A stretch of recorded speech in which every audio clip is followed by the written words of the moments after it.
Welcome to episode 9 of the South Stands Denver Sports Minute. For the taping of the September 2012 edition of Mile High Sports, the television show, which airs every month on the Altitude Sports Network, there was an event for Broncos linebacker Wesley Woodyard. It was held on Sunday, August 19th at the Sports Column, which is located on Larimer Street, right in front of Coors Field. The event was where fans got to ask him questions for the special football edition of the TV show. Even though the event was 2 months ago, the Broncos season is still happening, with 10 games left this season.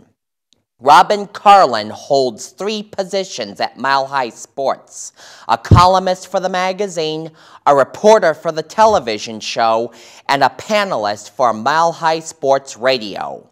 On the television show, she conducted the interview with Woodyard. She then turned the questions over to the fans. That was my moment to ask Woodyard a fun question. Our next question is from Scoop Nemeth in Colorado Springs.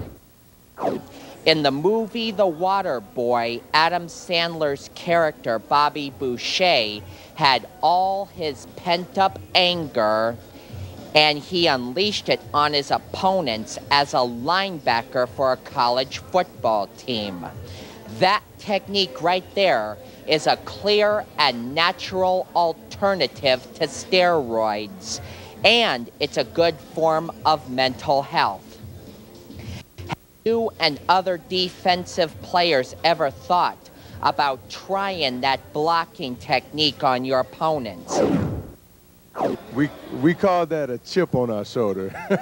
That's a good phrase to say, you know. Bobby Boucher is something that we also use too, but it's called a chip on your shoulder, and it's anything that drives you mentally to make you go out and perform in ways that you normally wouldn't do. So, you know, we always carry that chip. I carry that chip on my shoulder of not being drafted and being small, so I'm always fighting and playing tough. Our next question. Picture this scenario. Suppose Woodyard's girlfriend left him for another guy. Save that anger for game day. Then unleash it on your opponent, even if it's an offensive player for the Oakland Raiders for that Broncos game. For that therapeutic anger management method, it can also be used as a strategy to help the Broncos win the next 10 games for the remainder of this season. This has been your Sports Minute on SouthStandsDenver.com. I'm Scoop Nemeth.